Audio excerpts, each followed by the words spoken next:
Praise the lord. అందరూ బాగున్నారు కదండి.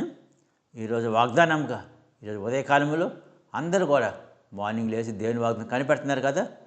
నేను ప్రభునామాన్ని నేను స్తుతిస్తున్నాను కనిపి అందరూ కూడా ఎంతో ఆసక్తితో ఉదయాన్నే లేచి చలి అయినప్పుడు కూడా లేచి దేవుని వాక్యాన్ని కనపడుతున్నారు. నేను ప్రభునామా స్తుతిస్తున్నాను, కనపరుస్తున్నాను. అందరి దగ్గర బైబిల్ ఉన్నాయి కదా, గ్రంథాలు తెరవండి. ఆలస్యం చేయకుండా మనం దేవుని యొక్క వాగ్దానంలోకి ధ్యానించేద్దాం. దేని బిడ్డలారా, ఈరోజు వాగ్దానంగా కీర్తనల గ్రంథము 23వ కీర్తన 4వ వచనం నేను చదువుతాను, మీరు గమనించండి. గాఢాంధకారపు లోయలో నేను సంచరించినాను, ఏ అపాయము నీకు ఏ అపాయమును భయపడను. నీవు నాకు తోడై ఉందువు, నీ దుడ్డుకర్రయు నీ దండమును నన్ను ఆదరించును. ఇది ఈ దేవుడు ఈ మాటను నెరవేర్చిన గాక, దీవించిన గాక. దేని బిడ్డలారా, ఈ దావీదు రాసిన కీర్తన మాట. ఇక్కడ దావీదు ఈ కీర్తన 23 కీర్తనలో మొదటే స్టార్టింగ్ ఏమంటారంటే, యెహోవా నా కాపరి, నాకు లేమి కలుగుదంటారు. సో దేని బిడ్డారా, మన ప్రభువైన యేసుక్రీస్తు ఈ లోకానికి ఎలా వచ్చాడు? ఆయన కాపరిగా మన అందరి కోసం వచ్చాడు. ఆయన మనం మంచి గొర్రెలకు మంచి కాపరి, ఆయన వైపు గొర్రెలం మనం. కాబట్టి మన క్రైస్తవులు అందరం కూడా మనం ప్రభు మీద ఆధార జీవితం కాబట్టి మనం కాపరిగా చేసుకోవాలి. ఆయన కాపరిగా చేసుకున్నట్టయితే మనకి ఎటువంటి లేమి ఉండదు, ఎటువంటి కరువు ఉండదు. ఎప్పుడు నీ జీవితంలో ఎప్పుడు కూడా సమృద్ధి ఉంటుంది. తర్వాత దేవుడు మనకి ఇచ్చే వాగ్దానం ఏంటంటే, మన జీవితాల్లో మన దేవుని నమ్మిన బిడ్డలకు కూడా కొన్నిసార్లు మన జీవితాల్లో శ్రమలు, బాధలు, దుఃఖాలు, వేదనలు కూడా రావచ్చు. కొన్ని సందర్భాలు ఎలాగెళ్తూ మరణపు అంచు వరకు వెళ్ళొచ్చు.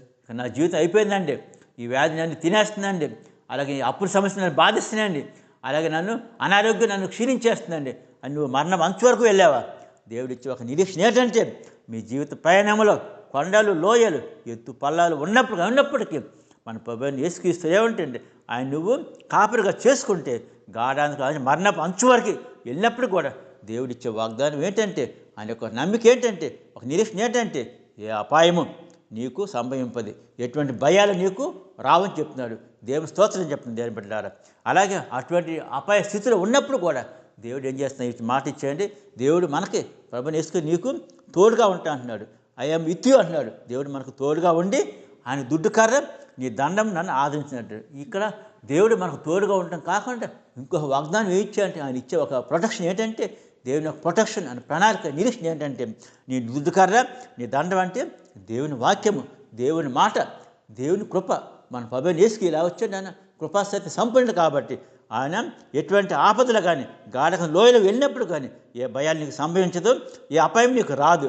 అప్పుడే అంతేకాకుండా దేవుడు నీకు నీకు తోడుగా ఉండి అని ఏంటంటే, ఆయన దుడ్డుకర్ర, ఆయన దండం అంటే దేవుని వాక్యము, దేవుని యొక్క మాట, దేవుని కృప నీకు తోడుగా ఉండి కాలపు లోయలో నీకు వెళ్ళినప్పుడు కూడా ఏ అపాయం నీకు రాదు, ఏ భయాలు నీకు సంభవింపు. నీకు దేవునికి తోడే ఉంటాడు. కాబట్టి దేవుని వాక్యం, దేవుని కృప నీకు తోడై ఉండి నిన్ను ఆదరించి నిన్ను ఉన్నత స్థానంలో దేవుడిని నిలబెడతాడు. దేవుడు ఈ మాటల్ని మీ జీవితాల్లో ఈ వాగ్దానాన్ని మీ జీవితం నెరవేర్చిన గాక. Amen. God bless you all.